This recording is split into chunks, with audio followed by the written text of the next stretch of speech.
Voilà, et on parle des entreprises bruxelloises à présent avec notre invité Bruno Wattenberg. Bonsoir. Bonsoir. Vous êtes directeur de l'agence bruxelloise pour l'entreprise et aujourd'hui on a présenté une conférence de presse qui annonçait qu'on a passé la barre des 10 000 entreprises créées à Bruxelles.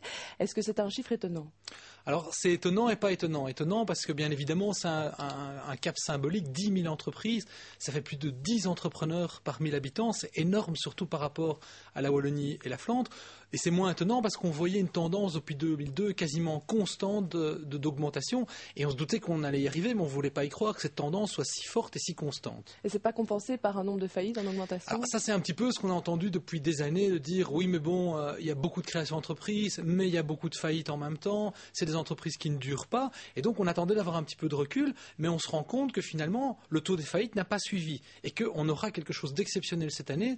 Non seulement on passe au-dessus des 10 000 entreprises sur l'année créée, mais en plus on a une légère diminution des faillites. Et donc on n'a pas d'augmentation des faillites qui suit cette augmentation incroyable de la création d'entreprises. Quand on parle d'entreprise, il y a évidemment des entreprises de taille tout à fait différentes. Et ici, c'est quel type d'entreprise ? Est-ce que ça crée beaucoup d'emplois ? Alors c'est le deuxième canard auquel on essaye de tordre le cou. Le premier, c'était sa cause, il y a beaucoup de faillites en parallèle des créations. Le deuxième, c'est que oui, c'est des entreprises de qualité.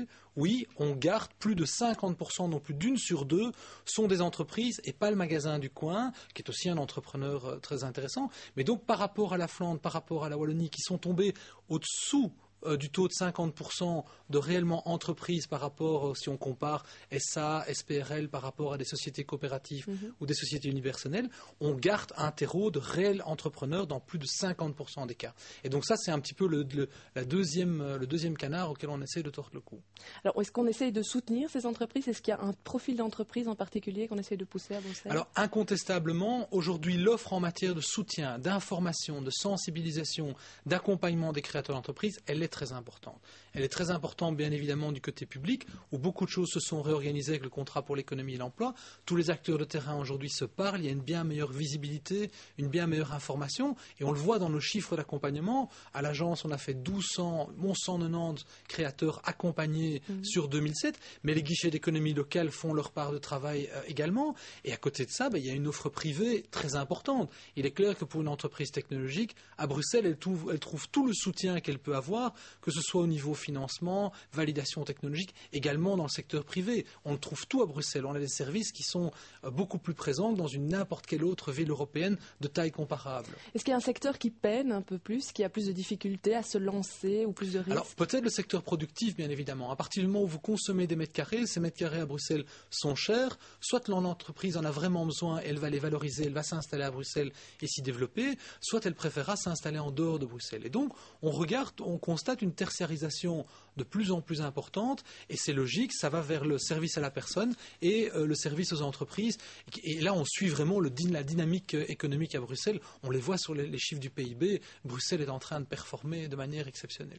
Alors pour ceux qui voudraient se lancer justement dans ce secteur-là, l'année prochaine, on parle de la mise en place d'une coordination des initiatives existantes. Qu'est-ce qu'il en est ? Alors, on va faire les états généraux de l'entrepreneuriat. On va rassembler non seulement tous ceux qui sont des acteurs de terrain de l'entrepreneuriat, que ce soit dans les quartiers en difficulté ou dans les autres parties de Bruxelles, mais aussi on va essayer d'y associer ceux qui font de la sensibilisation. On veut rentrer dans les écoles. Actuellement, on amène une cinquantaine d'entrepreneurs pendant la semaine de l'entrepreneur dans les écoles, 4e, 5e, 6e, ça se passe extrêmement bien.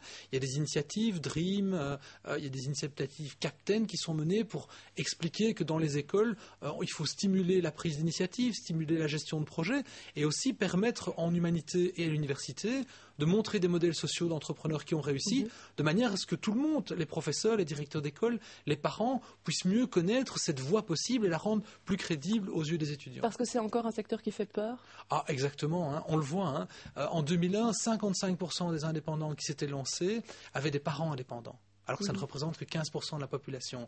Aujourd'hui, on est descendu à 35%. Donc c'est extrêmement positif. Le but, c'est d'aller encore plus loin, de pouvoir encore plus, entre guillemets, démocratiser le lancement de sa propre entreprise, en rendre vraiment une piste crédible à des gens qui sont bien informés, qui savent ce que ça représente.